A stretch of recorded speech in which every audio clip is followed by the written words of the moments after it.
Good morning, ladies and gentlemen. Welcome back to Yogaphora Conversations.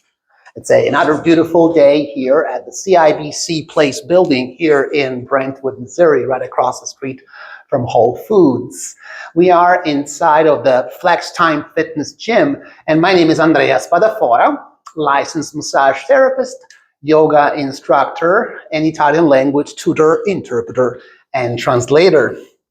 So I've created this space to be dedicated specifically to long-form, thoughtful dialogue with practitioners, healers, and community leaders who are devoted to mind, body, spirit integration and authentic human flourishing. Today, I'm honored to be joined by Amanda Willson. Lovely, Thank beautiful, gorgeous. Founder of Worthy of Love Wellness Coaching. Amanda's work bridges mental health awareness, nervous system regulation, this is what it's all about, and emotional intelligence and soul-centered healing, grounded not only in training but in lived experience. What I deeply appreciate about Amanda's approach is her emphasis on safety, presence, and empowerment, helping people feel at home in their bodies again while reconnecting with their inner wisdom.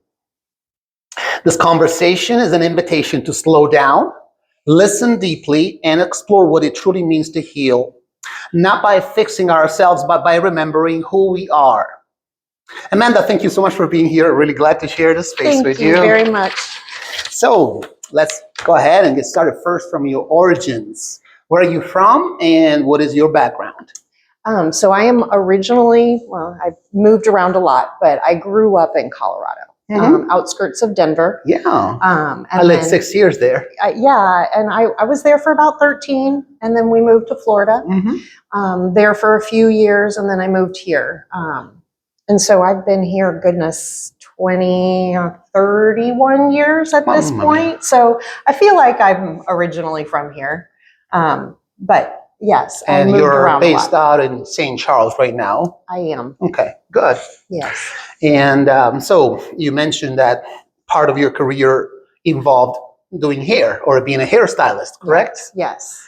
So you were in direct contact with a lot of people. You've heard countless stories. Yes. Because just like for me, being a licensed massage therapist, most people not only come in for the massage, which is obviously the main reason why they come, but I become their confessor. I become the trustworthy person to vent anything, whether it's joyful things or frustrating things or bad things happening. Yeah. So was that the case for you as a hairstylist? Absolutely. When you are standing in someone's personal space, and I know you can understand this, you're connecting your energy with that person. 100%. And so 30 years in the industry, it allows you the space to be able to go through the hard, the grief, the happiness, the joy, the weddings, all of those things. And people will come to you in the hardest moments in life and feel beat down by life. And in a 2-hour period of spending time with me, not only do I help them be able to see themselves in the mirror, but pour into them. It's a gift. Sure. And not all. By the way, do they teach this skills, this extra skill in hairstylist school? I would say no. No. But it's for me, it was very natural. Good. When I was a young child, I would go off to a friend's house to stay the night, and the mother would call my mom the next morning, and your daughter's so lovely. We sat in the kitchen till 2 a.m, and she gave me such great advice, and she held space for me, and I have more questions. Can I talk to her? And so it was something that was always very natural for me to be able to sit with somebody and hold space for them, be it pain or joy, you know. And so I feel like hairdressing was kind of a natural progression for me. It was a way for me to give back in a way that I felt was honest and true to who I was. And it's kind of nice to be able to make someone feel good about themselves. There is no better feeling. I think what we are ultimately after is not the dollar that we get transactionally, but we are ultimately after feeling. Yes. Right. Absolutely. At the end of the day, at the end of any day. when you reach that kind of emotional maturity. So you are the founder of Worthy of Love Wellness Coaching. So when you hear the phrase worthy of love, what does that mean to you personally? So that is it has a double meaning for me. So I believe in signs, synchronicities, all of that. And so the meaning of my name, Amanda, is worthy of love. Interesting. I didn't know that. As I grew up as a child, I had a lot of trauma and I had a lot of worthiness issues. And so I had to work through that. And when I became a health coach originally, but once I progressed and decided to start my business, if I struggle with worthiness, I can't be the only one. Right. So it was a birthplace for me that allowed me to talk to people about worthiness issues in a safe environment, Yeah. And for me, like doing the work on myself, I was able to hold that space for somebody and talk about worthiness because I've walked it. Yeah, awesome. Well, when we talk about trauma in our childhood or adolescence, I can sense from what I hear usually is lack of parents, or blaming the parents that were not there in some shape or form. So blaming the out there, blaming the circumstances, or the environment that was there at the time.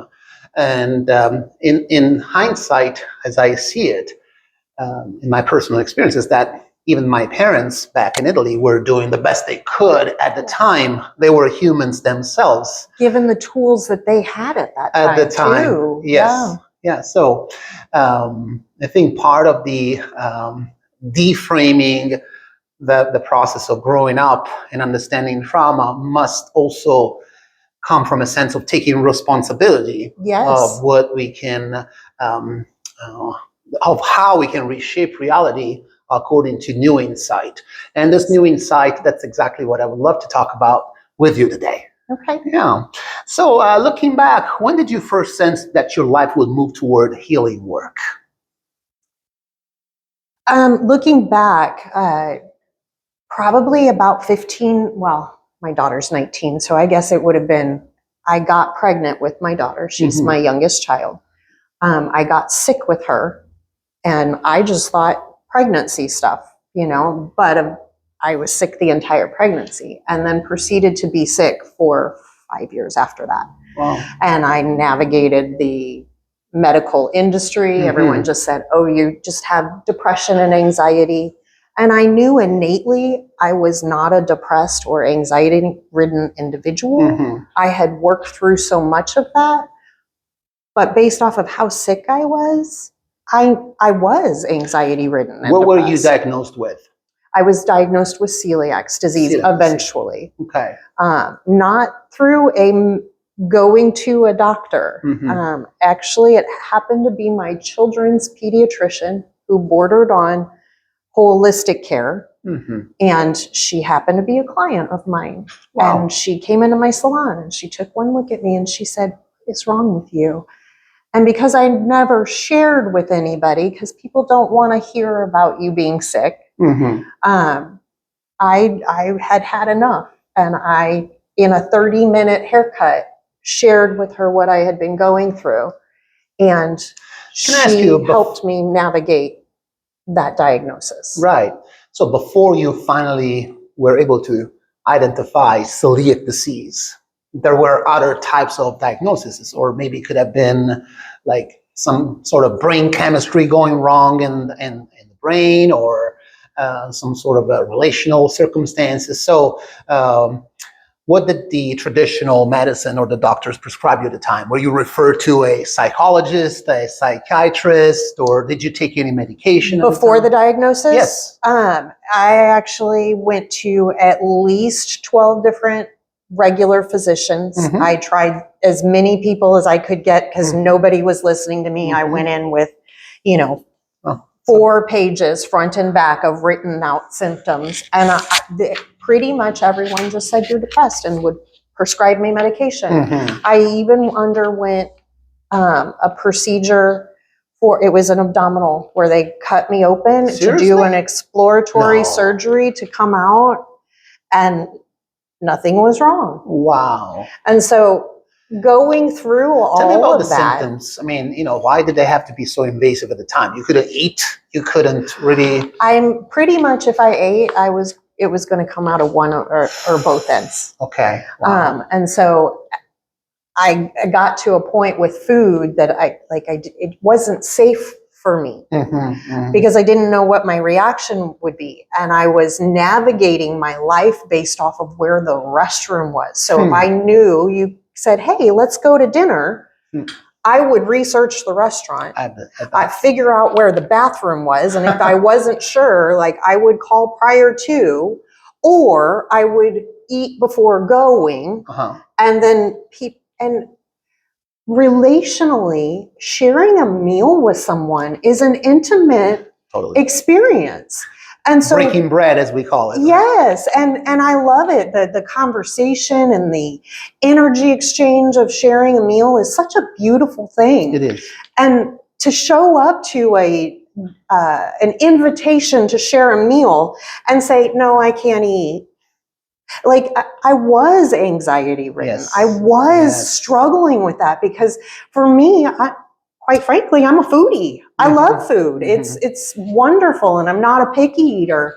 But we had such a difficult relationship that my whole life was navigated around it, and people don't understand. It's actually offensive when you go to an invitation and you don't eat, and people, especially someone who pours love into making their food, which I believe actually makes it taste better, but they would get offended. And well, it depends on the level of consciousness of your guest or whoever you're going with. Correct. Some people will be very empathetic and will understand. And some people were, but I would say the majority of people were not. Okay.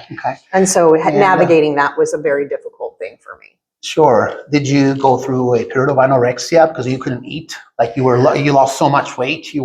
Actually, so your body will do one of two things. It will either tack on the weight, or it will you're not getting the nutrients that your body needs. I was on the other side. Okay. So when I finally went gluten-free in about 6 weeks, I lost nearly 60 pounds. Wow. Because my body was acting from fight or flight, my nervous system wasn't regulated, and essentially it was holding on to the weight. And now that I know what I know, for protection purposes, so like the reality is health-wise, if we aren't moving our energy, things get stuck and eventually disease turns into disease in your body. So I understand now differently, but in the very beginning stages, it was more of survival. I was still in survival. And in that, just to pick on that topic of, being in survival and fight or flight, I'm sure, during that time of chronic illness, you had to be very patient, and understanding what surrender means, right? So tell me in your words, what was your pathway of surrender? Pathway. So in the very beginning, there was a lot of resistance. Yes. And for a while, because I wasn't fully convinced that going gluten-free was the solution to my problem, although I understood it intellectually, something was happening in my body to where I would sneak gluten. It was the moment that I realized that gluten in your body acts like an addiction. There's an addictive quality to gluten. And once I understood that I wasn't dealing with a self-control issue, I was dealing with an addictive quality to my food, it changed the game for me. Because now all of a sudden it wasn't like you're broken. It was, I'm dealing with an addiction and you deal with that differently. Does that make sense? Definitely interesting. So for me, that's kind of was the switching point. Gotcha. And so practically you went out and picked only gluten-free options. Correct. Right? And the body reorganized itself And how long did it take to feel in balance, in equilibrium? Honestly, I will tell you, when she diagnosed me, I went and bought the book. And it was just a how to navigate celiac disease, what What's it the all book? looks like. What's the book? Understanding Celiac Disease, Okay. I think was the name of it. I don't remember who wrote it, but I read it. And when I read it, I had 95% of the symptoms, 95. And there were several pages. So I was like, okay, clearly I'm on the right track. And so when I started to remove it, I would say in a matter of 2 weeks, I would say probably 70% of those symptoms started to dissipate. Wow. So amazing. it really it was a noticeable difference very quickly. I'm so glad to have your feedback. I have some other health coach friends that provide this kind of service. They essentially work on habit forming and creating better, healthy habits. Yes. I'm sure getting this specific feedback on celiac disease is very priceless. Yes. Now, was there a moment during your health journey when something inside you shifted? And with that in mind, how did navigating this medical system, the traditional Western medical system, influence your desire to now empower others? That is a multiple layered thing for me. It wasn't just my own journey into navigating the medical system, because although I wanted to know how to do that when I was trying to figure out what was wrong with me, I didn't have all the tools. So in finding out that I had celiac disease and learning about it, it prompted me to go to health coaching school, because I thought, food allergies were more starting to be more prevalent at the time, because this would have been almost 20 years ago, but there wasn't a lot of information out there. So I thought to myself, once I figured out that journey of navigating celiac disease and what that looked in everyday life, I thought, this can't be this difficult. It shouldn't be this difficult. So then I went and got my health coaching license, because I wanted to be able to help people do that. It's not an actual license, it's a certificate. It's a certificate. Right, now because massage therapists is a license, yes. Yes, so is hairdressing is a license as well. So no, certificate. But in that process, I have several people in my life that are very dear to my heart. And they have some very serious chronic health issues. And my uncle in particular is instrumental in this journey. And because of his health issues, he started to create, basically it's anytime he goes to any doctor for any reason, he gives him his health history. And I mean, things nowadays are pretty much electronically tied, but what if you're not in the state that you are? So it just makes it easier to hand to any doctor, so they don't have to sit there and dig through the computer to find all that information. They can flip through a quick document. And to be able to have that kind of knowledge and learn how to ask the hard questions. People think that doctor knows best, but people also forget doctor puts his pants on one leg at a time like the rest of us. And sometimes they have bad days. Sometimes, something's going on in their personal life and they're distracted, so they miss it. And it's our job as the individual to be our own advocate. Yes. And I don't think that's talked about enough. Absolutely. I don't believe that people understand what that means. And asking questions and pushing back only inspires more thought. And I can liken it to, for me, as a hairstylist, sometimes you'd get a client that would come in and they had a mess going on on their head. And so a mess, their hair was, maybe they were coloring it themselves, or maybe they decided to play with those crazy live color, bright colors. And so now you're dealing with a color correction. And that's not your normal client.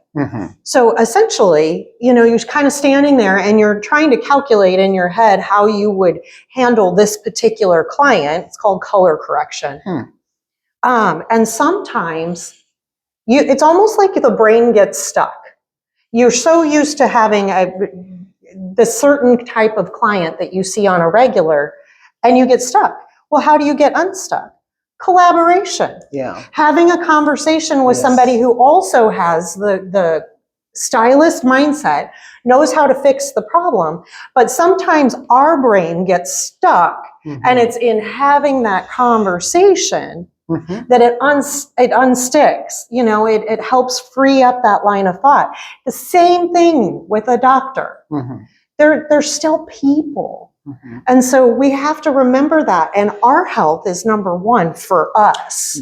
Absolutely. And so it's about being okay with pushing back and asking the hard questions. Right. So I've talked to several health coaches recently and just in my career in general.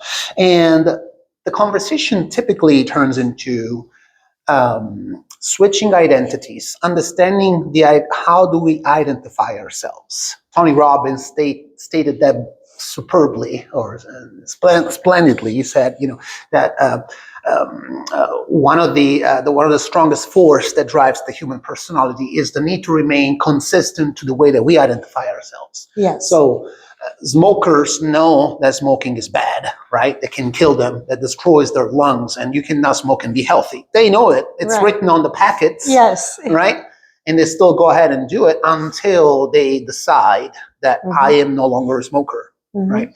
Everybody knows that you don't want to supersize your meal and choose the salad over the cheeseburger. Right.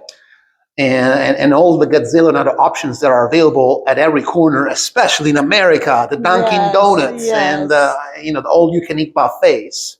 Yes. So, from your perspective, when you're coaching a client, how do you help them? What is your approach on leading them into shifting identity? Well, I deal with crowding out. And you can make decisions for yourself, but we as humans, it's like the end of the year, we're going to have all these resolutions for the next year, and you make this list, and quite frankly, the list is so long, it's unobtainable. Right. And so it's about what is the most important thing to work on right now. And once you can identify that, it's baby steps towards that. That's where you get longevity, is not trying to eat the entire elephant. You eat it one bite at a time. So you meet someone where they are inside of what their goals are and help them figure that out. If you don't mind, I would love to get a practical example. I'm going to give you a scenario. Okay. So let's say I am a middle-aged man or woman going through a divorce, kids are driving you nuts, work is stressful as hell, and you barely make ends meet. And at the end of the day, you're so stressed out of your mind that all you can do is just reach out for the frozen pizza or the glass of wine. How would you handle that case? So, I would start with talking about, before you reach out for that pizza or wine, drink a glass of water, sit down on the couch, close your eyes, get present with your body, and belly breathe. Beautiful. Expand the lungs, allow the nervous system to relax. And then at that point, you can ask yourself, do I really want that? Is it a want or is it a need? Most of the time, if you can ask yourself that question and get really honest with yourself, if your desire is to be a better version of yourself, you're not going to choose those things. If you're okay with doing those things, then you're not really ready. So it's because it feels good in the moment. It is the instant gratification that one gets by getting that bite of goodness, or the brain works on it's pleasure driven, right? Yes, absolutely. And you can also take into consideration the body can only take in a certain amount of calories a day. Mhm. So if your goal is to better yourself, I don't tell people don't eat the pizza. Mhm. I tell them incorporate a snack or two throughout your day that would be a healthy choice for you. And eventually you're crowding out the option for the stuff that's not necessarily good for you. So it's about kind of figuring out where they are in that process as to what steps you would take moving forward. Interesting. Oh, what about, not keeping stuff that you shouldn't have in the house? I don't. I absolutely, because you're tempted, Yes. and Totally. so that's how I did it for myself, is I just wouldn't buy it. Yes. So now, so you had, like you said, you worked in hairstyle for a number of years, and then you had this calling. You kind of understood your new identity, how you can contribute beyond yourself alone to the marketplace. So how do you find calling versus making it into a career? Because essentially you have to promote yourself. You're an entrepreneur. You have to find your clientele. You have to build trust, relationships, and essentially showing up in your own authenticity. So didn't that involve a level of fear? Oh, how am I going to make my ends meet? What am I going to do? Every day. Yeah, tell me about it. Yeah, every day.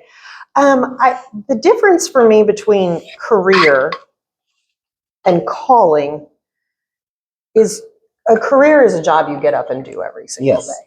A calling is something that it calms the nervous system. Yes. Because it's your calling. It feels right at every level. Mm-hmm. And I'm Of sure your you've soul. heard the statement, if you do what you love, you don't work a day in your life. Yes. So it's Definitely. kind of that mindset of just really embracing, and because it's not work. Like I don't feel like what I do is work. And since it comes naturally to me, and my soul feels filled up with the work Wonderful. that I'm doing. So to me, it's just that difference. If it's heavy and it doesn't feel good, that's work. If it feels light and you walk away shining and feeling great, that's your calling. Mm-hmm, mm-hmm. Was there a point where you deeply enjoyed, being an employee versus being your own? Not for a second. Okay, tell me about it. I'm not really a rule follower. Like that's just not how I work my life. So for a part of my career, I worked for someone else, and I felt underappreciated and undervalued. And I would say it was probably about 9 years of my my work as a hairdresser that I worked for someone else before I went solo. And once I went solo, I never went back, because I don't want someone telling me what my value is, telling me I'm not producing the numbers that they want me to, because it was never about numbers for me. It was about making a difference. Yes. And the second you start putting numbers into it, you lost me. I'm so glad you verbalized it so well. Thank you. You're welcome. That's great. So what does it feel now? What does it feel like now to look back at the earlier version of yourself? I look at her with so much compassion and love. I had a lot of work to do. And I continue to, because we all know healing is not a linear journey. Yeah. It's an evolving process. It is, absolutely. But when I look at her, I see how far she's come, and I also recognize what she came from. And so I'm really proud of how far I've come. Yeah. Wonderful. Now let's go a little more deep into the nature of your work, because we mentioned something that is very dear to me in my massage therapy practice, and that is nervous system regulation and a sense of safety. So switching from the fight or flight response into the rest and digest and feeling calm, and that's also the space where most of the creative art arises. I feel so much more creative when I know I am safe. I'm not struggling for survival, even though we don't have any more tigers and we're not Yes. attacked by an army out there. Exactly. But we still have to face day-to-day stressors, Yes. right? So when you say feeling safe in the body, what does actually look like for you? I mean, being in the parasympathetic nervous system, allowing that calm to be your state of being. There's so much that can upset us. It takes nothing, quite honestly. A conversation, Yes. Somebody could say something that triggers you, but it's also in recognizing you, Andrea, are not the original source of my trigger. And so it's just a conversation. It's just a feeling in the body that we assign meaning to, but realistically, it's just a feeling. So it's being able to navigate what that looks like and make sure that as things arise for you, you pay attention. And I think being in tune with your body is so instrumental in this process, because some people miss the subtle cues. Your body is always talking to you. Yes. And 100%. most people miss it. And quite frankly, why do they miss it? Because we are so stimulated. Yes. We're constantly scrolling, doing things. And if we don't like the feeling that's coming up, we're masking. We've got addictions. There's all these ways of coping. Right. Now let's use a practical scenario. I love to use practical. I'm a practical realist in my day-to-day. So let's, my go-to safe space, my wellness sanctuary is the yoga mat. Yes. That's why I named this business Yogaphora. And this is why I collaborate for Blue Sky Yoga Studio. Big shout out to Eddie and Urban Breath Yoga Studio. Big shout out to Kathleen. So the yoga mat in and of itself is my sort of magic carpet. And let's say that day, somebody pissed me off. Somebody upset me because it didn't meet my expectations, or the expectations on either end were not met. And so I'm still carrying with me that feeling of resentment, that feeling of grief, anger, whatever lower frequency might be. So what does it take for anybody in that position to let go of that feeling once you find stillness? Honestly, the feeling, if you allow it to flow through you and don't grab onto it and hold it and overthink it to death, but if you allow it to flow, anywhere from 9 to 90 seconds is how long it takes for an emotion to move through the body. But I know for me, when I am upset by something, the tool that helps me the most, because sometimes we aren't capable in the moment of identifying the emotion that's coming up, and the feelings wheel is instrumental in that for me. It is something that I keep with me on a regular basis. And if I'm feeling something, I can look at the different emotions that are there and then, kind of sit with, okay, that's okay, I'm definitely angry, but I'm also frustrated and I feel unheard. And I can actually talk myself through the process by having words on a paper. It takes me out of the thought loop of what that person might have done to upset me, and more into present in the body, like what's happening. Right. Let me ask you, fear, let's take the emotional fear, for example, deals with the anticipation of the future. Let's say that, somebody pisses you off and you don't want to see that person anymore, or at least, you have some sort of relationship with that person, whether it might be personal or business, right? Now, the fear, it's something that lingers in our brain. It's how, our primal, the reptilian brain is wired to protect ourselves, of course. But in our society, in our civil society, we tend to process fear in terms of this person is going to retaliate against me. this person is going to sue me. We live in a, very sue-happy country, Yes, unfortunately. we do. Right. So how do we get out of this loop of constant anticipation of the future, or this fearful, scary future?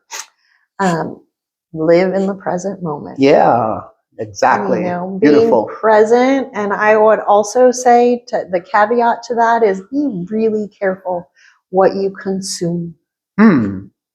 Sure. What you're filling your mind with plays a factor in that. Interesting. But presence itself That's wonderful. key. My Dr. Hawkins, he says, riding the crest of the wave of the now moment. Yes. Yeah, wonderful. And so you mentioned, be careful what you consume. Does it mean don't watch the news? I personally do not. Good. We are on the same boat. Yeah. We are definitely can relate to that. Yeah. That's the last thing I would do. I grew up in a house that the news was always on. And Same. as soon as I got moved out of there, I stopped that.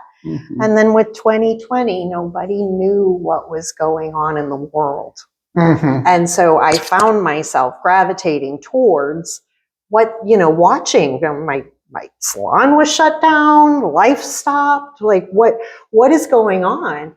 And there was so much fear. And so I found myself watching the news. And then there was a moment where I started to feel the anxiety just rising up in me all the time. Yes. And I thought, I can't keep doing this to myself. So I actually called all of my people and I said, I am shutting down all electronics for 2 weeks. If you need me, my kids are here. They have their phones. But I myself am not going to do it. Wonderful. And I will honestly tell you, it was the most blissful, peaceful time. I thought to myself, I could throw my phone in the trash and be totally okay with it, except for my business is on here. So, yeah. But I don't need that. Sure. And so it was in that awareness for me, like I shut it down. Yeah. If anybody, and around that same time frame, I used to be a crime show watcher. Love the mystery of all of that. My brain very much, like I eat it up.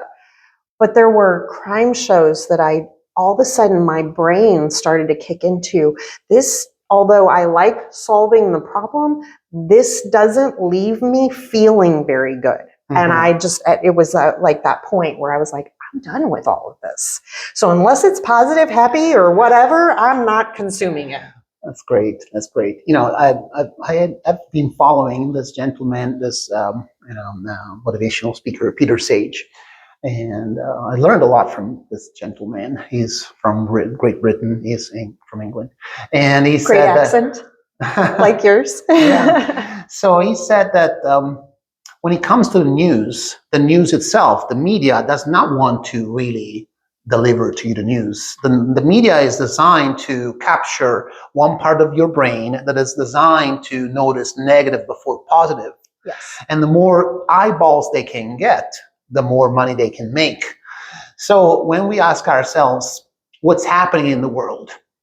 The clear answer is everything is happening in the world right now among 7 billion people on planet Earth. The better question to ask is, what do we choose to focus our attention on? Exactly. Yeah, so that advice was incredible for me. It just changed my life, my perspective. I've thought for a long time I would watch the news all the time if it was, these are the miracles that are happening in the world, because it feeds you up. It fills you up inside. Yes. Not the other. Interesting. So now let's keep diving into the nervous system regulation. So what are the most common signs you see of dysregulation in clients? Agitation. I can even notice in their physical posture. Yes. They're typically hunched. Shoulders are not open. Yep. They negative mindset. You can talk to somebody for just a few minutes and figure out very quickly where they're at. So I just kind of start with just a light conversation, and I'm very much a people watcher. Yeah, like ever since I was young, I would go to the mall or go to the park and I watch people, and you can learn a lot about someone just by watching. Absolutely. Our bodies are a business card. That's how I often frame it. You can tell a lot by the stride, just like you said, the shoulders, and the way they dress, the way they walk. Yes. Yeah, that's beautiful. People watching is also one of my favorite things. Me too. when I go around the I'm world. fascinated by human behavior. Yes. In fact, I was recommending to you the work of Dr. Hawkins, Power versus Force, the hidden determinants of human behavior. And that it is a sublime, absolutely sublime delineation of what's really underneath the layers of the onions. If you peel the onion, you will see that there is so much more that drives the human behavior. Yes. And some of the patterns are predictable, some they're not, but it's each one of us is an entire constellation of um, um, drivers that make us do what we do, or make us not do what we want to do. So now, when you're diving deep into your client's emotions, some people are not comfortable with going deep, right? They feel that you're going to you're going beyond surface level conversations, right? Some people get either scared or bored. They don't want to talk about it. Most people are closed. They tend to be more introverts. Especially, I notice that around here, there's not a huge, how do you say, externation, or wanting to verbalize what's going on inside. So yes, most people do not. Right. So what happens when safety becomes internal instead of external? And so how do you deal with that when clients are not able to verbalize what they feel? Compassion and care. I'm really excellent at holding space for people. Yeah. And I believe my nervous system regulation and my calm energy, I don't typically have to push people. They want to talk to me because I genuinely care. My heart has always been like, I want to help people. So, help me help you. So let's just sit in this space together. And I always come from a very inquisitive place. Help me understand, not judgment. I don't ever enter a room with judgment. I check that at the door because, quite frankly, nobody wants to be judged. Yeah, of course. They just want to be seen, heard, and accepted for who they are. That's right. So, and I mean, sometimes people are not ready. They're not open yet. And so I have a client recently that I've worked with for 6 months, and I finally feel like we are now at a point, because he had some stuff that he really needed to dig through and just needed someone to hold space and give some perspective here and there.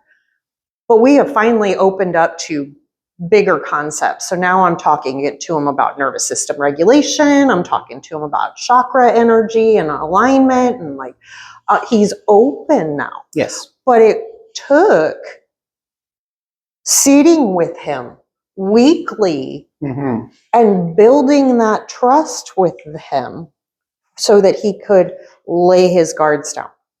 And now, and he was very willing. He wanted to do this work. So any books that I told him to read, he read them and spreadsheeted them and everything, which I love that. I love working with someone who wants to work on themselves. And you become kind of an accountability partner in that sense, right?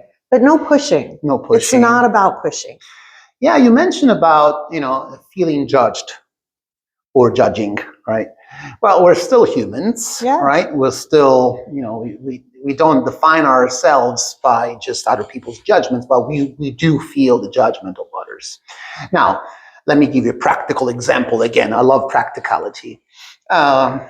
If, let's say, we're in the same house and I tell you that for whatever reason you're wrong, you're doing something wrong, right? Because it is not fitting my picture of how a thing is being done or must be done.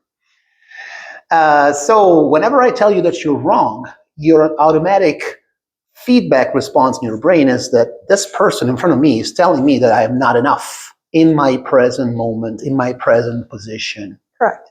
Yeah. So in relationships, for example, husband and wife, boyfriend and girlfriend, how do you break the cycle of judging one another and finding balance, find harmony, because that's what we're after. It's the harmonious balance. Or I mean, healthy communication is key.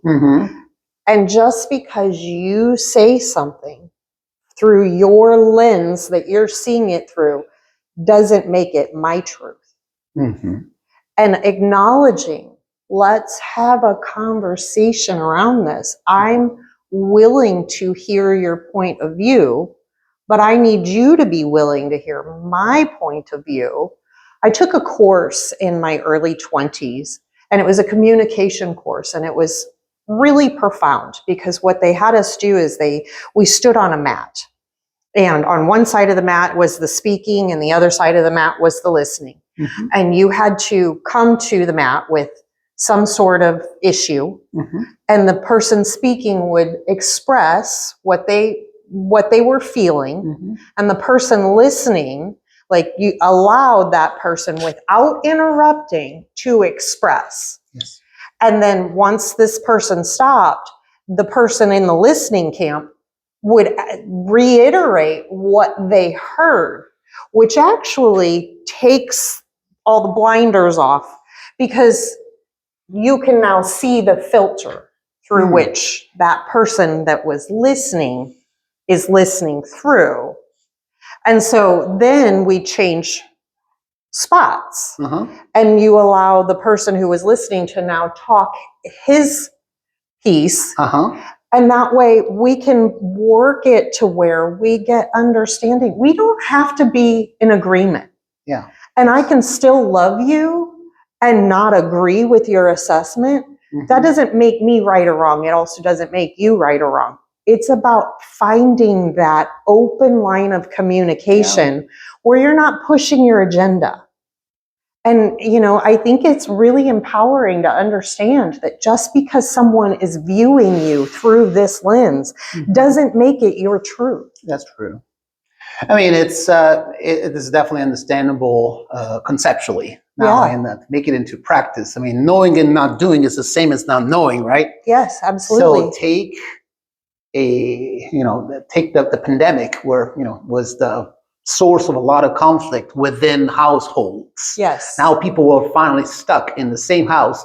Cohabitation, or lack thereof, was the only available reality at the time.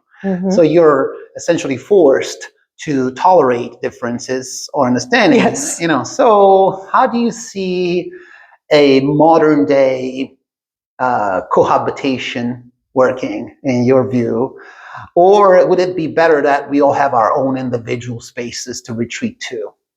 This is a big question. I'm a big fan of being able to have alone time, because I believe that it is in alone time that the person figures themselves out. I personally am an introvert. I can be extroverted, but I kind of have a time limit for myself because I recharge alone. And so that time alone and that space for myself is instrumental in my overall well-being. I believe that is true for every human being. Some people need that external conversation and interaction, but even still, even with the extrovert, they need time to process. Everyone does. So I think everyone having their own space is really important and valuable, because there's a lot that you can learn in silence. Wonderful. It's full of all kinds of answers. Absolutely. And in fact, my mentor, my spiritual mentor, Dr. Hawking, says that in order to, when our egos collapse, and when we let go of our ego, you find silence, and that's where divinity is talking to you. That's when truth is revealed. Right? That's why people find so much healing in nature. For example, nature walks. Space, having a big line of vision, you just walk and your mind expands. It's not just the line of vision, you're moving forward even if you're not going anywhere. But just the action of movement Yes. and spacing, it's conducive to healing. Yes. But yeah. Absolutely. But my mentor also says that the ego needs to hit the bottom before finding God. Yes, it does. Hit the bottom before finding God.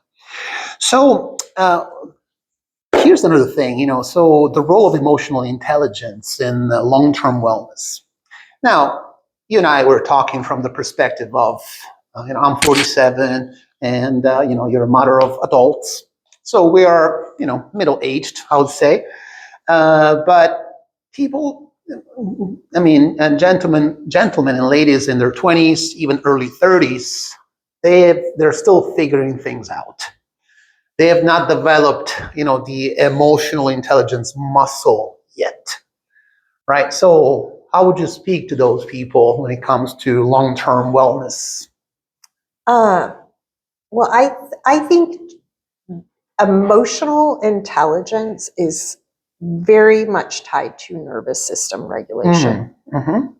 Again, the feelings wheel. It's incredibly helpful to understand what's coming up for you in any given situation, but it's in regulating and having a routine in your life of regulating that nervous system. You mentioned, being in nature. Yes. Actually, that's a form of regulating your nervous system. Yes. And if you can put things into place in your life where you're consistently doing that, you don't react to your circumstances. You respond to them. So it is helping people understand emotions aren't right or wrong. They just are. Mm-hmm. What is the ultimate goal here? Mm-hmm. How do you want to leave that person feeling? What are you looking to gain from this? These are questions you have to ask yourself.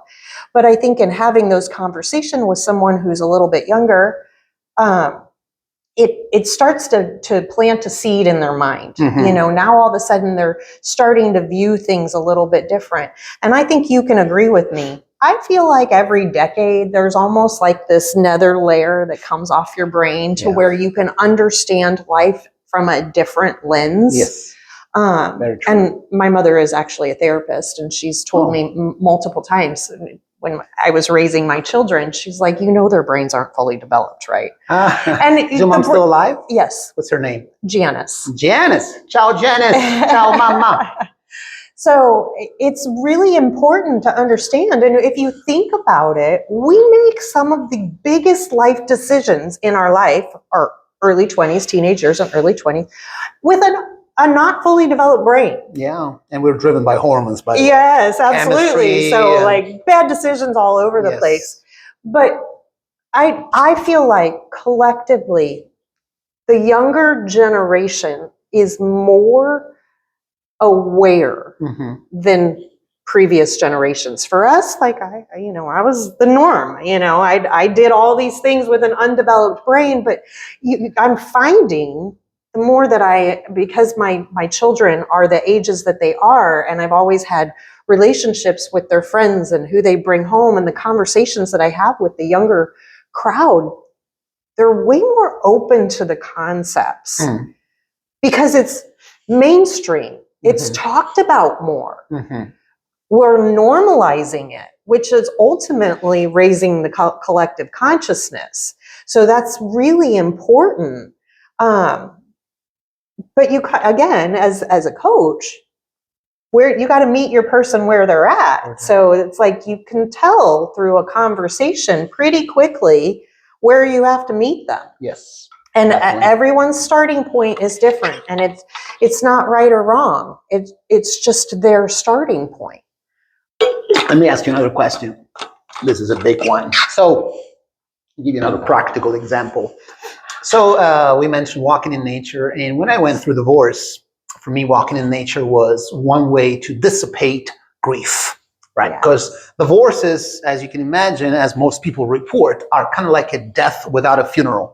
Yes, they are. You have to not only let go of the attachment to what it used to be your or perceived as your best lifetime friend, but also you have to let go of the picture that you both developed in your mind, the house, the car, the kids going to college, all this, typical American dream kind of pictures, right?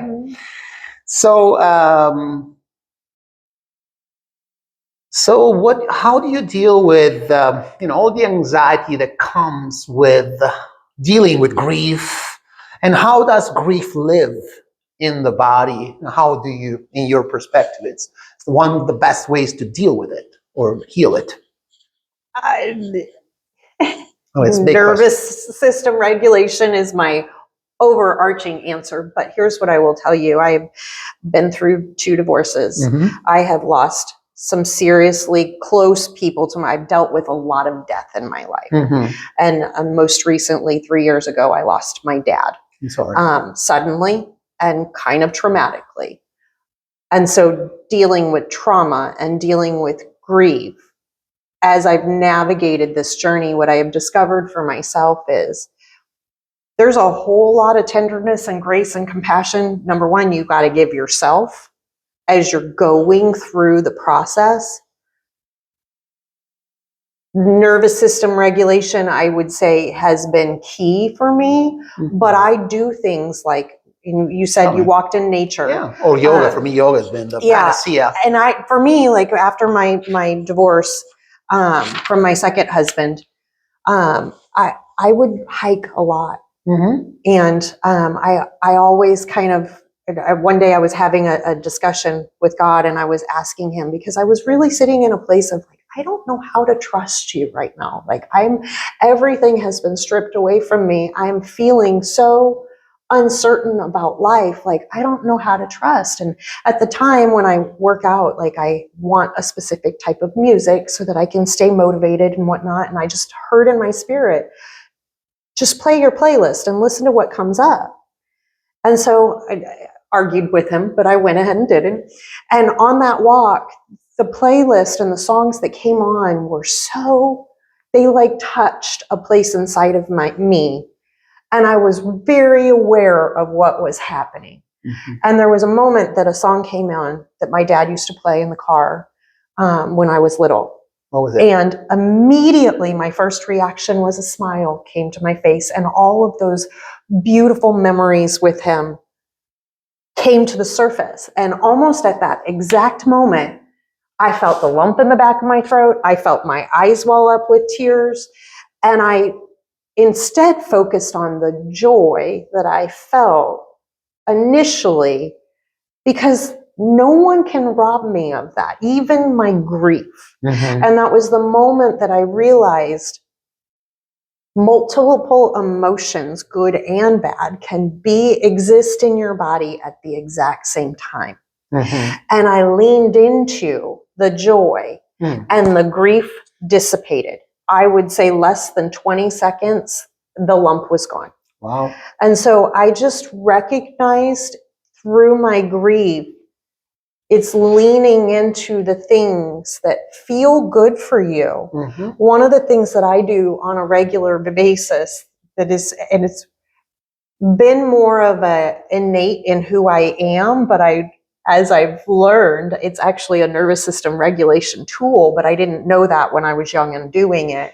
I sang to myself a lot, and Beautiful. voice stemming is a way to regulate your nervous system. Yes, I do that all the time in my car. Yeah, and me too.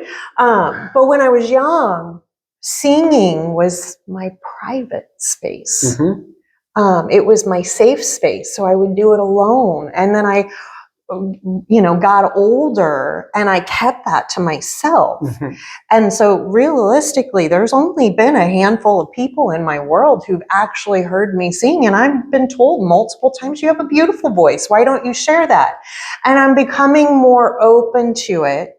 But for me, it was that safe space. Yes. Also, fabrics have always been really important. So like, I won't wear anything that is itchy or uncomfortable, or because it disrupts my nervous system. Let's talk about letting go of attachments. Okay. like when you lose something or someone that is dear to you, most of us, it's human to be attached to that person. When my mom lost her son, my brother, I remember she kept in the house all of the objects, even the toothbrush or the books or the guitars, whatever. I mean, just giving you a very, very Yes, I little understand. example. I also heard that a lot of Americans are hoarders. Like they literally keep tons and tons of shit not only in the house, they actually have to pay for storage rooms. I know. Because they're unable to let go of the attachment to not the thing itself, but what that thing represents to them. I bought this and this reminds me of that, and I don't want to let go of it. Now, yoga, for example, one of the beautiful things that we learn within the art and science of yoga is the contemplation of impermanence. That nothing here is destined to be here forever. Even the sun itself, one day I don't know how many billions of years from now, it will eventually dissipate. And yes. So what is your version of helping client with dealing with their own attachments? When I have a client that comes to me that is dealing with attachment issues, one of the things that I will tell them, if you're really having a hard time letting go of it, take a picture of it. Then when your brain wants to go there, you can actually look at it and reminisce. You can go back to that moment and take a moment with it. And you don't actually have to touch it, feel it, smell it. Yes, the brain will do the job of interpreting the thing. That's true. The brain doesn't know the difference between fictitious or imaginary things and physical reality. Yes, so thank you. Hang out wherever you want to hang out. Yes. So if that's where the attachment is, and I have attachment issues as well, and I like sentimental things, but I also like my home is very clean. I don't like a lot of stuff, but things like that are minimalist, essential. Yes, very much so. But the things in my home have meaning. I don't just fill it with stuff. No, they serve a purpose. Every item serves a purpose. Yes, but I love sentimental things. And there are times that I will go and I will pick something up and I will look at it and I will go back to that moment. And I like that.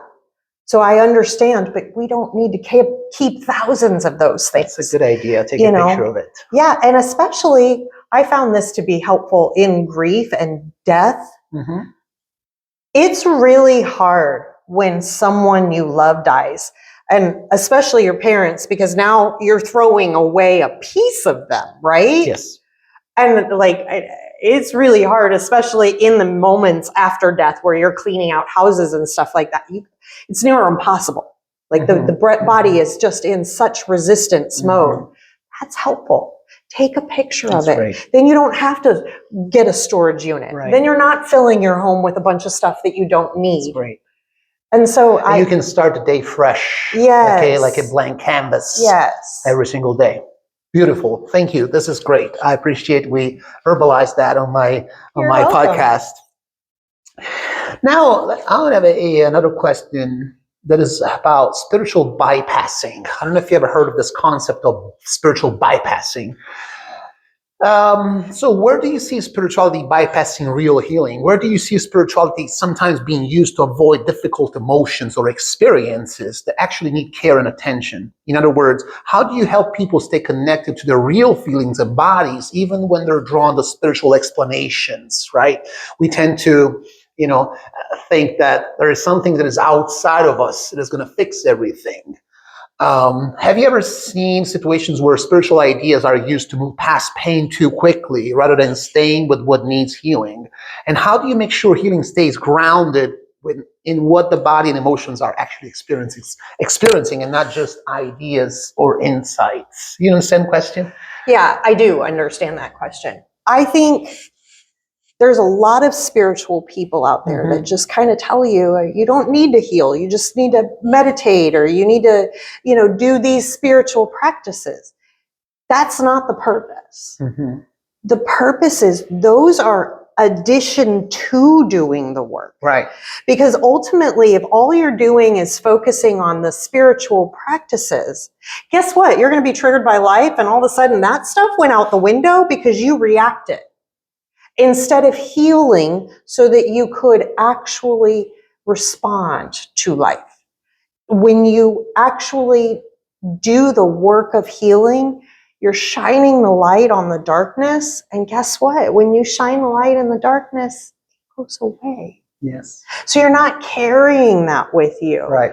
And I am all for all spiritual practices. Whatever gets you closer to God, I am in full agreement for.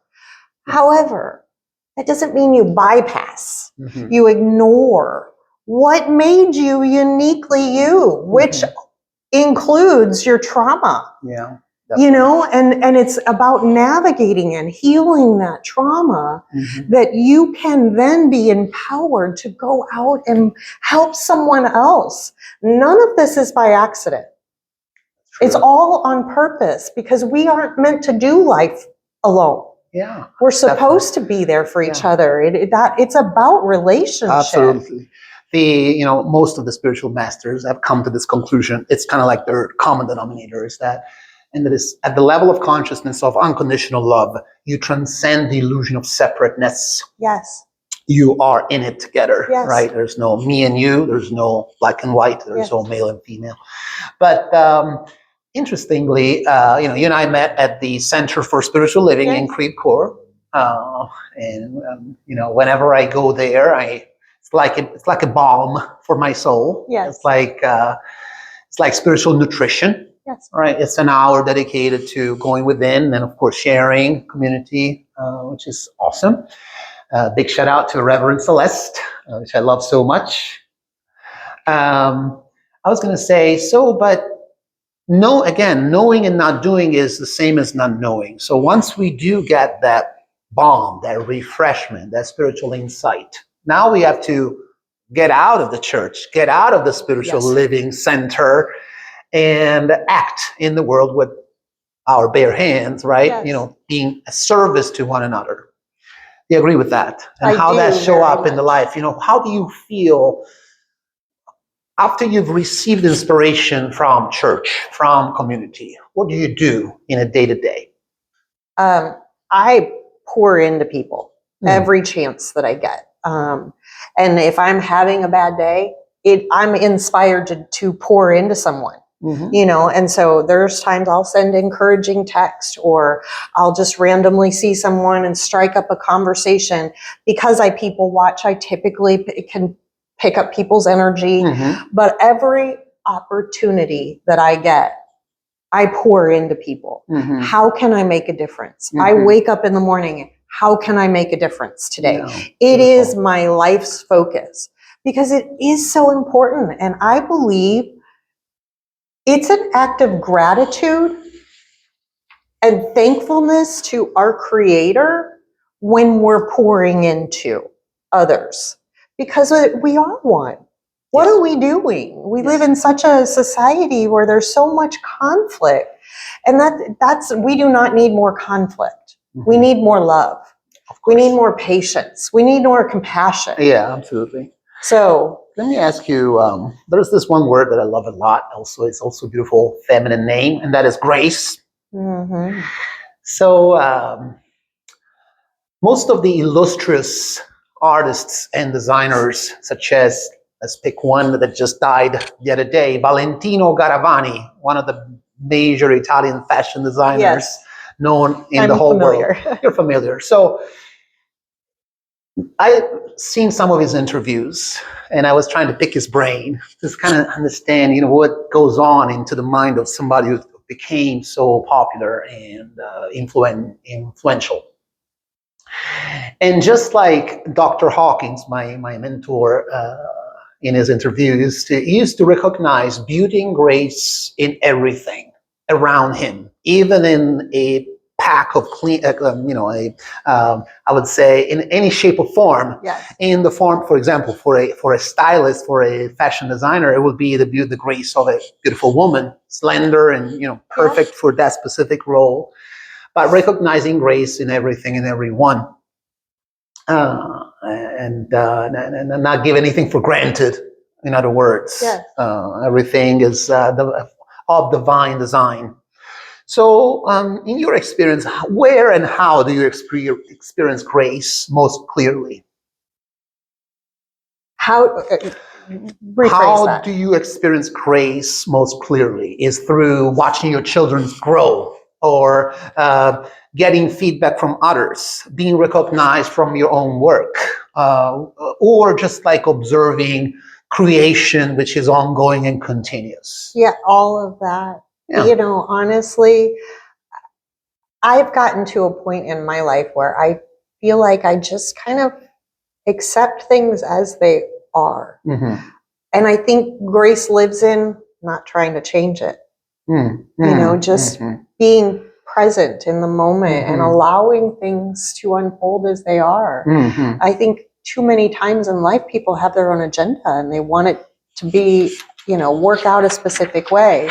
And when it comes to people, much like we talked about earlier, everyone is doing the best job that they can in the current moment with the tools that they currently have. Yes. So grace lives there. Like in my world, again, no judgment. You're doing the best you can. Yes. And then in my coaching, it comes to a place of, would you like tools to do better? But ultimately I just kind of live with grace as my friend. We hang out quite a bit. That's cool. The way that Dr. Hawkins phrase it, which is so beautiful. That's only a few tools that you need to understand, and you're good to go.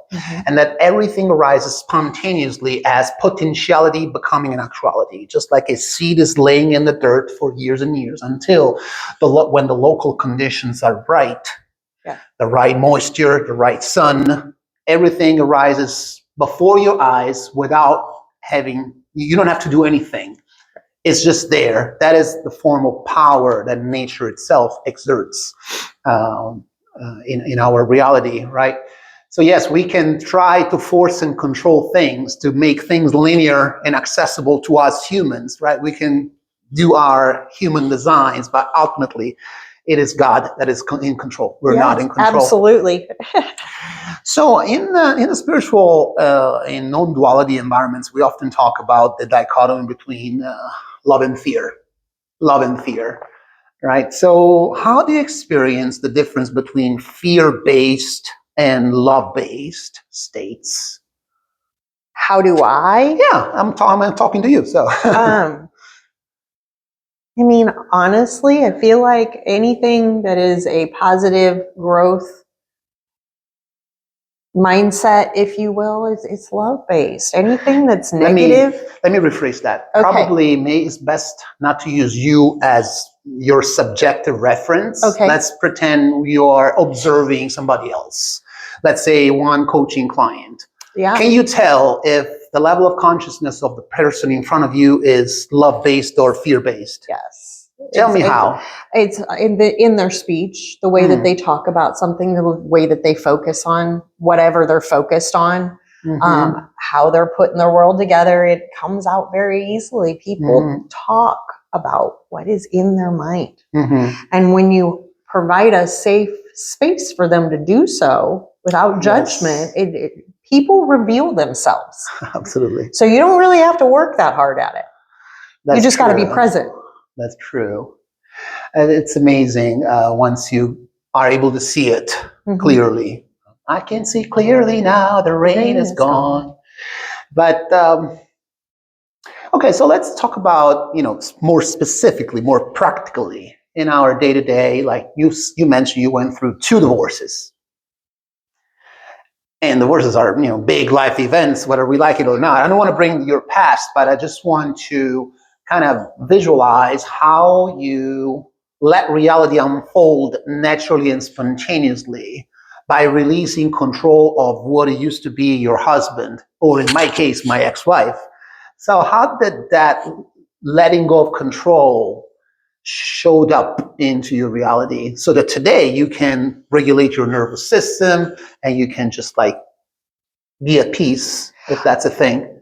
So with my first husband, I married my high school sweetheart. Okay. It seems like something that you just do here in America. Yeah. Probably not my wisest choice, but there was a moment where I just allowed him to be him. Mm-hmm. However that showed up. Mm-hmm. And as a mother, Mm-hmm. I did my necessary job to help my child navigate that. Yes. That being said, by me not pushing my agenda, and we were not always on the same page, but me not pushing my agenda and allowing him to be who he was, it created a relationship and a synergy between the two of us where I can honestly tell you at this current day, if you asked me today, he's one of my closest friends. Oh, wow. We can talk about all kinds of things, and we have rehashed the past and apologized for the parts that we played in it. So you guys still talk to each other? Yes, all the time. He's the father of my two boys. So, you know, like, I think it's not holding someone to the fire of the stupid mistakes that they made when they didn't know any better, when their brain wasn't fully developed. And the same is true of my second husband. I spent 15 years with him. He is the father of my daughter. He and I also have a very good relationship. And I can pick up the phone and call either one of them and ask them for help, ask them for advice, ask them to go to have dinner and just go and sit. It's a very mature way to, part ways, I would say. Yes. And honestly, like anyone that I would have in my life moving forward, I would not be afraid for them to have a conversation with either one of my husbands, because I'm no longer that person. But what about when they were young and you had to whenever you guys were doing the exchanges? I mean, there's that part of you that is, the mama bear you that is letting your kids go to somebody else and you don't have no control over it. How did it feel like, and how did you regulate yourself there? Other than just a court order. I don't know that I did regulate myself there, if I'm being honest. I didn't know enough about it. Thank you for being honest. But I also recognize, and I believe this was kind of divinely guided, but I have abandonment issues. My father left when I was very young. Yes. And so I started navigating that in my late teens, early 20s. So I've been doing this work on myself for nearly 30 years. Nice. And so I think little bits of doing that work helped me with them.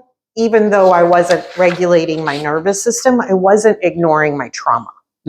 Does that make sense? Yes, absolutely. So for me, like, I feel like that was kind of the place that it lived. Like, again, I've always kind of had that mindset of everyone's just doing the best they can.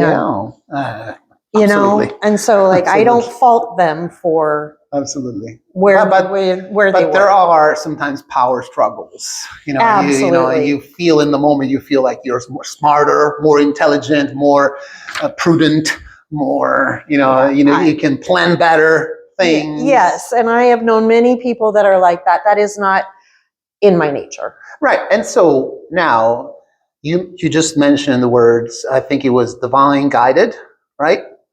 So how do you relate to the idea of divine order? And in the same question, how do you experience life as something that moves through you, right? So, in the moment where, you were taking care of your kids, the kids are, of course, your dependents. They're still minors.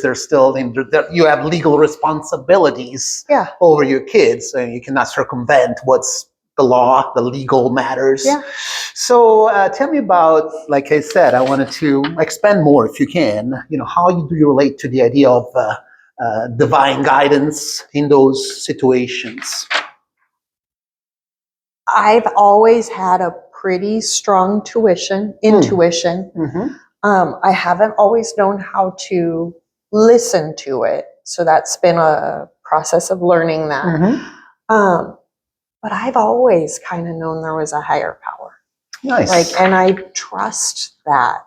That doesn't mean there's not doubt that lives. I'm a human being. So there's still moments where I'm like, okay, God, what are we doing?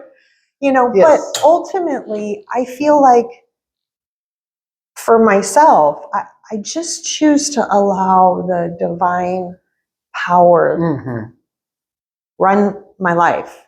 And when I stop trying to control, things just fall into place. Yes. And control is a false illusion. None of us have control, and we think we do, and we do not. So, and what if things went wrong? What if things were actually wrong? What if your kids got hurt or something? This is happening for me, not to me. Beautiful. Yeah, that's the answer I was looking for. Yeah, Thank you. it is something that I have it, and I'm a big fan of Post-it notes, especially when you start the process of brain training, is what I like to call it. We need reminders. So I posted Post-it notes. For me, not to me. For me, not to me. And I would put them in places that I could see them regularly, so that when I was struggling and I went to the bathroom and I'm washing my hands and I'm frustrated, I can look up and see a Post-it note and I'm like, yes, this struggle isn't going to consume me. Yeah. And the reality is, like, okay, we don't know if I had pushed forward and I got this thing that I wanted. How would that have affected me? And so if it's removed for whatever reason, or something doesn't go right, it's happening for me. That's beautiful. That's a great shift in contextual awareness. Empowering. It's massively empowering. Absolutely. 100%. Because it switches from the by me mentality. Everything must happen according to me. I am the guy. I am the person who's the only person taking charge of things, and then you let go of the need for control and shift into the through me. Life is happening for me, which is a wonderful reframing. Are you familiar with, you and I met at the Center for Spiritual Living, and how were you introduced to the Science of Mind philosophy by Ernest Holmes? Ernest Holmes, if anything. I mean, did you read the book, or were you... I did not read the book. I had a stepmother who was a very spiritual woman, and life circumstances took her in a different direction, but she was a yogi. She was actually supposed to go to the Himalayan Institute, but her life took her in a different direction. So when she came into my world, she started to teach me these things and open my mind to all of spiritual things. And she was instrumental in my growth over the years. And then I had a chiropractic friend who was also very spiritual.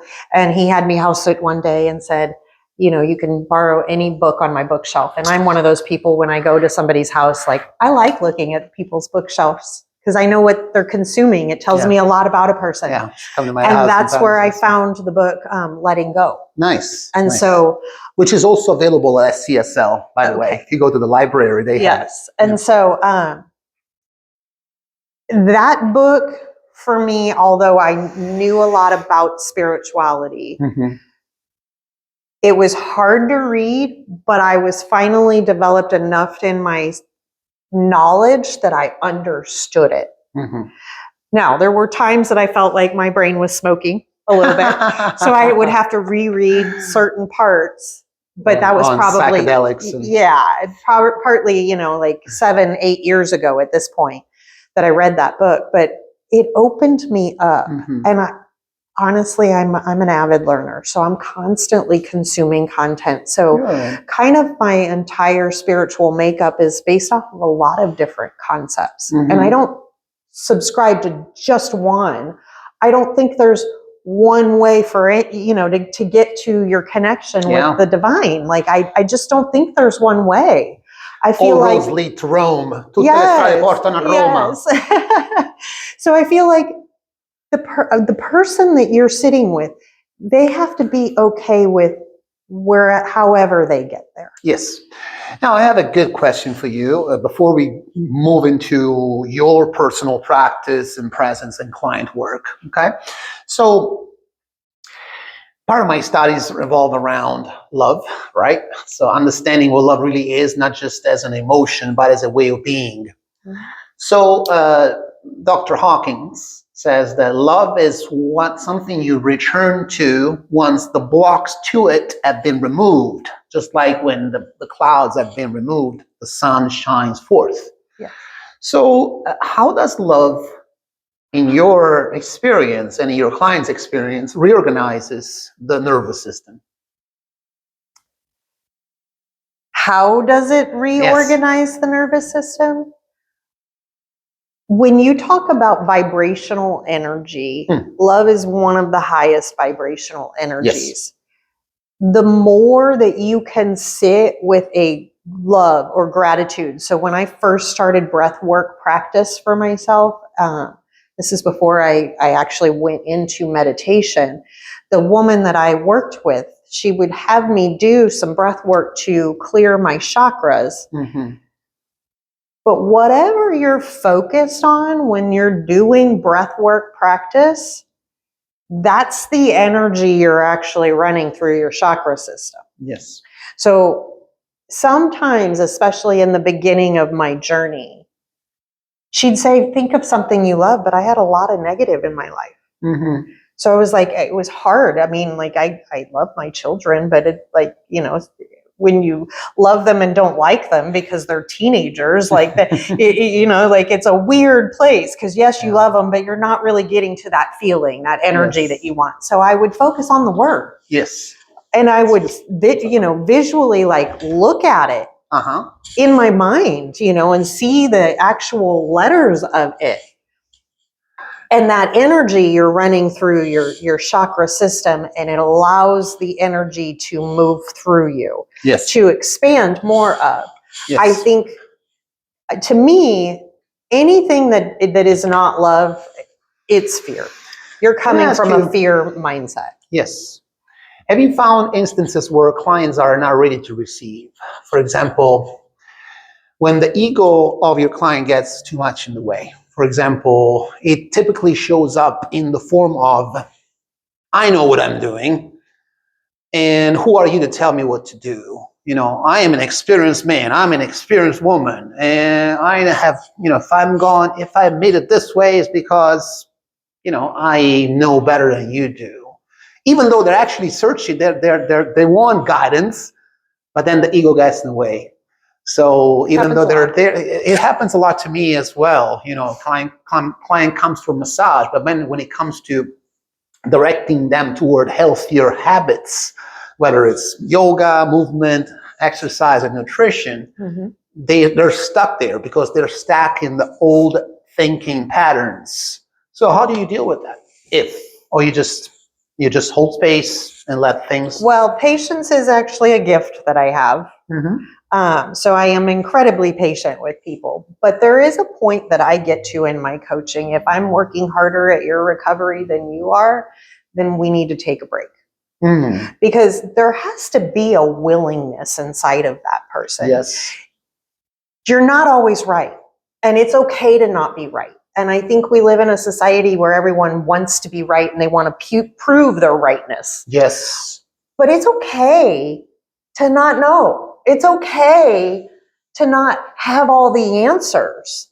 And it's actually the intelligent thing to do is say, I don't know how I feel about that, but I'm open to hearing what you have to tell me. But I think that the heart has to crack open first. Yes. If it's still rigid, if it's still closed into that shell.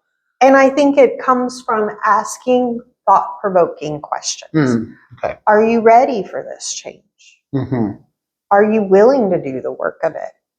Where are you feeling the resistance coming up in your body? Like what's happening for you that because honestly, we live in the information age. People can pick up a computer or a phone, and like you could see all the benefits of what you do. Anything. So You can search anything. Everything's free.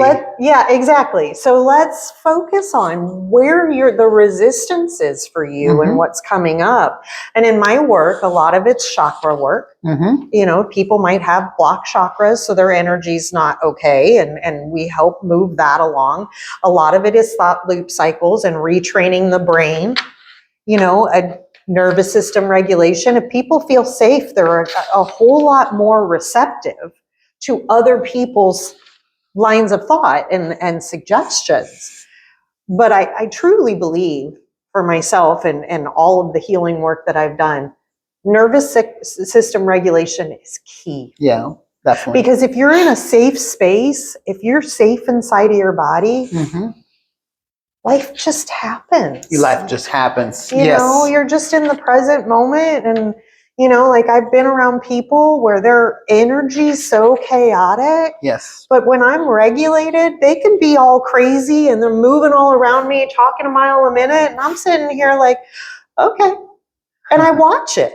It doesn't affect me. Good. So I'm more receptive. And I think when I'm working with clients, it's important to help them get to that point. Yeah, that's good. And also important, like, you know, to work with all this resistance, compassion. Yes. Using compassion as much as we can. Now let's talk about your practice, your presence, your client work specifically. Like we already talked about it, but just going a little more in detail. So what makes your coaching practice or approach unique? I mean, obviously you're not the only person that offers similar services. So what makes you unique? So, Amanda.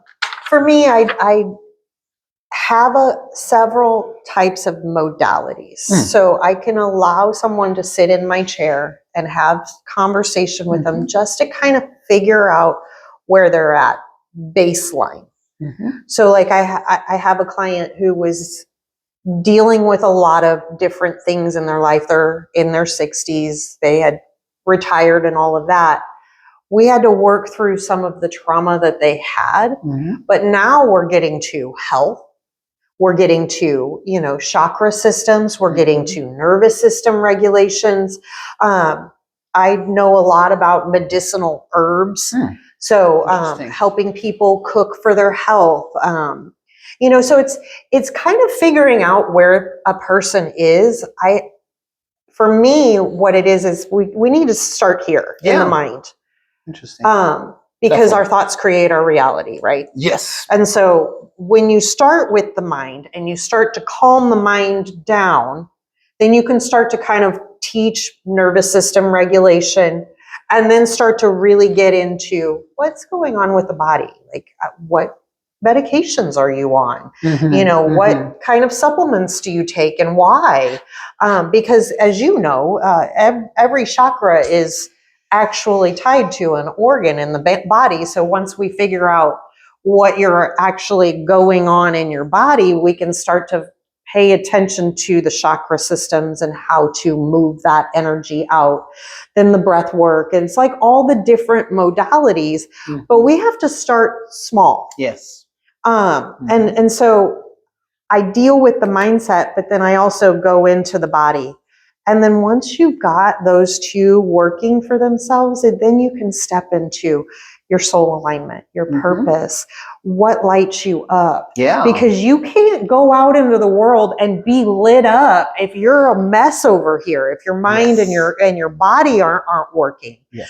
So it's for me, my goal is I want someone to be so okay in themselves that they can go out and make a difference, because we need more of that in the world than we need all the drama that is on social media and the news. Absolutely. So I agree. For me, like, what makes me different? It's love. You know, everything that I do is based out of love. Absolutely. Now, let's bridge the metaphysical, the love as something that you cannot palpate it. You cannot measure how much you love your daughter or your sons. Those are immeasurable things. So it's still in the metaphysical reality. Yeah. But we just mentioned that you said, you know, thoughts create reality. Yes. Right? I agree.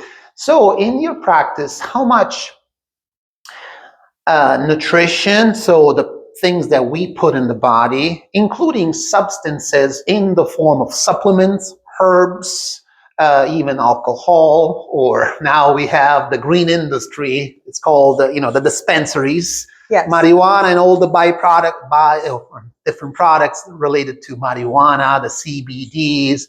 Some clients, when they come to my practice, they report, shoulder pain, hip pain, knee pain, some skeletal issues, physical issues. Mm-hmm. So when you look at healing approaches more holistically, how much nutrition plays a role, what you put in the body in liquid and solid form? How much of a role? Yeah, Everything. Everything. It is everything. But for example, we in professions like this, as you know, we have scopes of practice. Yes. Like you want to talk about nutrition, you refer somebody to a nutritionist who's Yes. got a degree into that, Mm-hmm. is licensed nutritionist. So, what is the best approach for you to comfortably talk about nutritional guidance to your clients? So for a client that would come and sit down with me Yeah. and really want to talk about body issues, Yes. I typically have a health history form Yes. that I have them fill out. Yes. And it's just a series of questions because I want to know what their diet consists of. I do want to know the medications they're on, their supplements, all of that. I have the same. Yes. Yeah. So essentially, I'm getting a gauge as to where they're at. Yes. Ideally, I am not a pill pusher. The pharmaceutical industry, I think it's overused.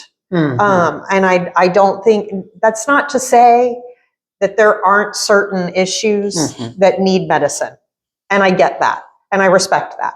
But at the same time, the body knows exactly what to do given the right elements and circumstances. Yes. So we get in the way of that with what we consume. And you call it like here, the body. Yeah, just the gut. body in general. Yeah, but the gut, the especially gut. the Yes, digestive absolutely. tract, which is considered a second brain, right? Yes, it is. And so I think it's really important to kind of get that gauge for that person. But I'm not afraid to say, if they've got really severe dietary issues or they are obesely overweight, I have enough knowledge in my brain, but that's one area of expertise. Yes. It would be more beneficial for them to go to someone who specializes in that. Yes, absolutely. So I have referral partners that I kind of work with because I think that's important. If that's your area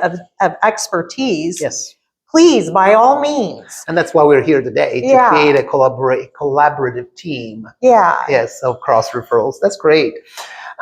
Wonderful. Thank you for mentioning that. So just one more question. So ultimately, freedom is such an important thing, right? Achieving that inner freedom. When I do yoga, when I practice yoga, I often inspire the students, the people who are there, to achieve that inner freedom. Yes. To find a space of expansion, not just in the body, but it's an exploration of, spreading your wings and going into places that only you can find within, right? So how does it show up in your practice? How do you inspire your clients to achieve that sort of inner freedom, if such thing exists? I think it starts with knowing yourself and finding out what genuinely brings you joy. And it then being able to allow yourself and give yourself the permission to do those things. Does that make sense? Yeah, no, definitely. Definitely. So I feel like freedom for me is to be able to be present in my life and not feel the pressure of all these things. That's what freedom is. I want to be peaceful. I want to be happy. And I believe when we chase our own joy, that's where freedom, like that's the road to freedom, and So we don't always give ourselves permission for absolutely. And so in your personal life experience, what were the blocks that you had to kind of overcome, or what did you have to unlearn in your path, like to achieve the state of inner freedom? We have a mutual friend, Michael Chatfield, who is a freedom coach. Yes. Right. So, and him is a good friend of yours. So, how do this inner freedom experientially shows up, and what did you have to unlearn to achieve that place? I had to unlearn all the blocks that I put into place Right. that allowed me not to actually fully be seen. I hid myself for a long time because I didn't feel worthy. Name a couple of blocks, like the fear of not being good enough, the fear of not being judgment enough, of others, abandonment, judgment, need for validation. Yeah. Yes. And usual suspects. Yeah, I mean, it is the usual stuff, but I view it as we come into this life with certain soul wounds, if you will. And people come into our life to help expose and shine the light on that so that we can heal it. Yes. We act as mirrors. Yes, absolutely. Yes. So multiple times, both my husbands did that to me. They mirrored, but I wasn't far enough in my journey to understand that. So it wasn't until I had a relationship where I was far enough in my journey that I'm all of a sudden I'm like, oh, you're a mirror. Okay. And so then all of a sudden it began, where am I abandoning myself? Where am I judging myself? Yeah. Where am I not giving myself validation? And it was asking those questions, not from a you place, from a me place. Like, you can't do that for me. And it's not anyone's responsibility to make you okay inside.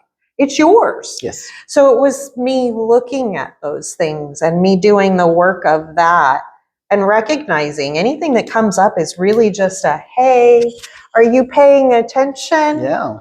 Yeah, another business mentor of mine, Jim Rohn, says success is something you attract by the person you become, by becoming an attractive person. But you first have to understand deeply yourself. Right. Yes. Everything starts with you first. Yes. Right. Interesting. So, a couple of questions, and then we're going to wrap up. So, what does spirituality mean to you in everyday life, and how that kind of helps you to keep yourself grounded and humble and human? I ground myself daily. How do you do that?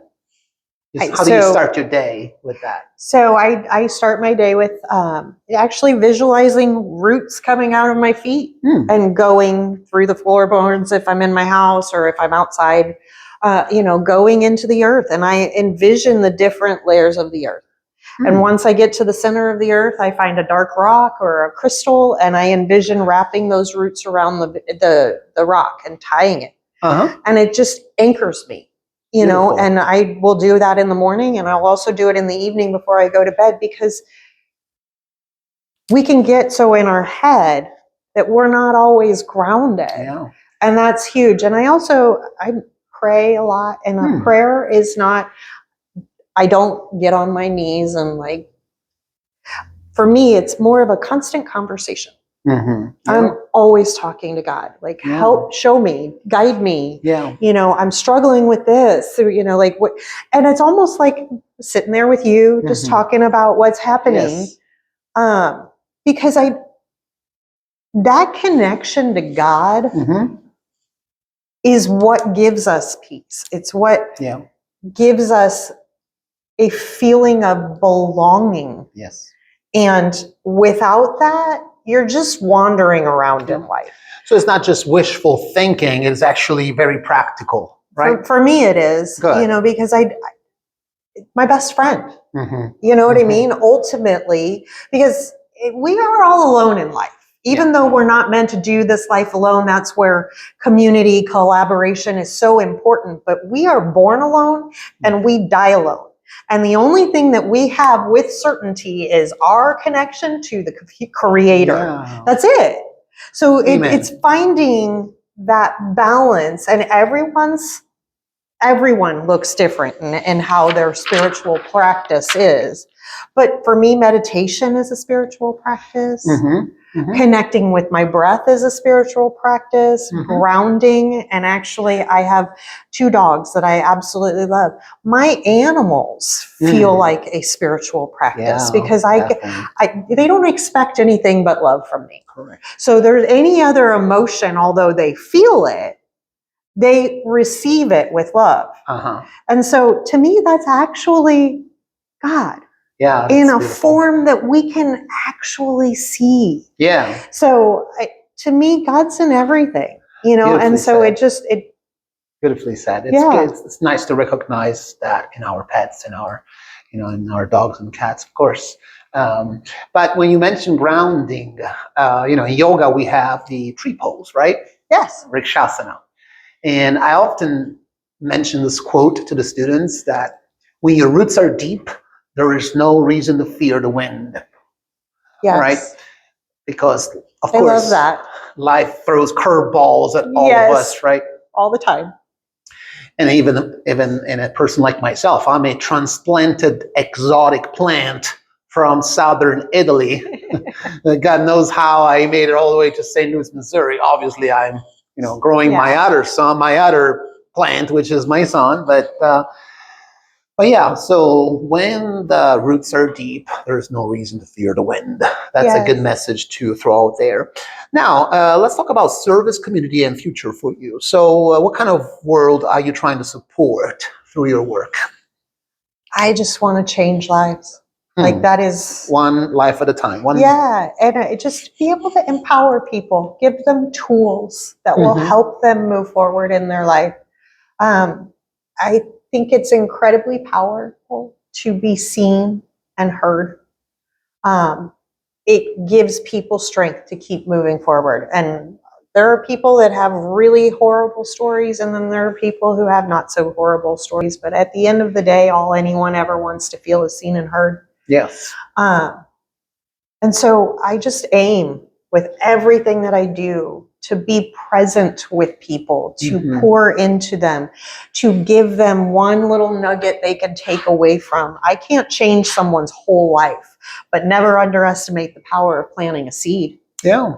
Definitely. And so that's kind of where I always focus my attention is how can I be present? And I wake up every day and okay, God, show me where you want me to be. Show me the person that you want me to talk to. How can I pour in? I tell Mike all the time, go and be a blessing. If you actually seek to be a blessing, it's a beautiful thing what you'll find. Yes. Yes. So what does sustainable service mean to you? For example, obviously we charge an hourly rate. I do. I charge $100 for an hour massage.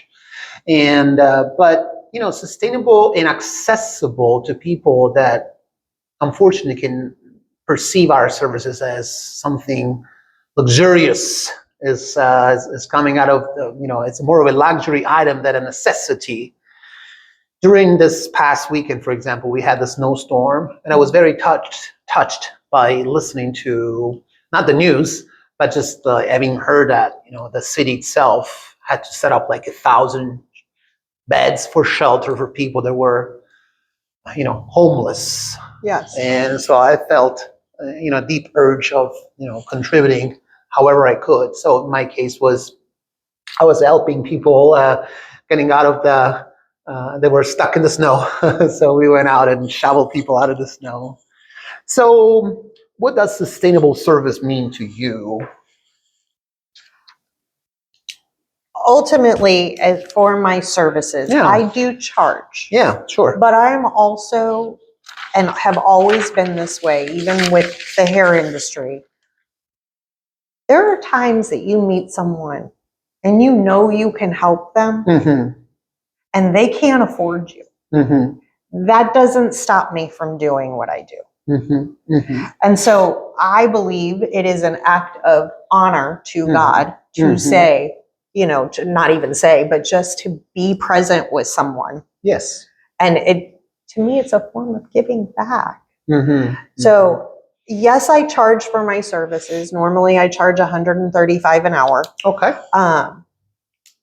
But I also recognize, like, and I also don't hold it to like, okay, the hour's ended and we're done with, so it's time to go, and I get my stuff and I leave. Like, I'm not doing that. If we're not done with a conversation, I'm going to finish the conversation. I don't push, because I believe magic happens when you allow the energy to flow between two people. And I also am a firm believer in giving back. Yeah, you know, if I don't like shoveling snow, so it wouldn't be at top of my list. But at the same time, if I thought it was going to help someone, I would get out there and shovel some snow, even though it's not my top. Definitely. You know, so it's like you just don't know the power of the impact that you can make. And sometimes that's in small acts of just kindness. It is. It's smiling at whoever, yes, exactly. offering your presence and kindness. Definitely 100%. And life will always give you more opportunities to be of service, not necessarily in the form of what we do as professionals, right? But in the day-to-day, as soon as you put your nose out the door, you know, I call it Earth School. You know, it will give you enough challenges, enough lessons that you must learn, or that we are, you know, encouraged to learn while we are still in Earth School. So what would you like listeners to remember from this conversation? Nervous system regulation is key, for sure. But I think honestly, it's really focusing on wanting to better yourself. Are you at a point where you're ready to commit to changing your life? You know, if you are, give me a call. I will help you. You know, but being present, be mindful, act with intention. Those are all so important in life. Yes. You know? Amen. Hallelujah. God is good. All right. Amanda, thank you for your depth, honesty, and presence you brought into this conversation. So your work gently reminds people that healing isn't about becoming something new. It's about remembering safety, nervous system regulation, self-worth, and love in the body. Your approach reflects something deeply needed right now, a way of healing that is compassionate, grounded, and profoundly human. My mentor, Dr. David R. Hawkins, wrote, "Healing occurs when we let go of resistance." When I hear in your work is a deep respect for that process, creating the conditions where people no longer have to force change, but can soften into clarity, self-trust, and self-responsibility. For those who feel drawn to Amanda's work, you can learn more at worthyoflovewellness.com. Reach her by email at worthyoflovewellness@gmail.com. She also shares her work on Facebook and Instagram under Worthy of Love Wellness. For those discovering Yogaphora through this conversation, I am Andrea Spadafora, owner of Yogaphora LLC. My work includes therapeutic massage in 60 and 90-minute sessions, corporate and event chair massage, group and studio yoga sessions, and Yogaphora Conversations, as we're doing right now, long-form conversations with wellness practitioners and community leaders. I can be reached at yogaphora@gmail.com or phone number 240-645-7786. My practice located here inside of FlexTime Fitness in Brentwood, Missouri. To everyone listening, may this conversation offer permission to slow down, soften, and trust the intelligence already present within you. Thank you for being here and for choosing the slower, braver path inward. Grazie mille, signori. Arrivederci. Thank you. Thank you, Amanda. You're It's very been an welcome. honor to have you.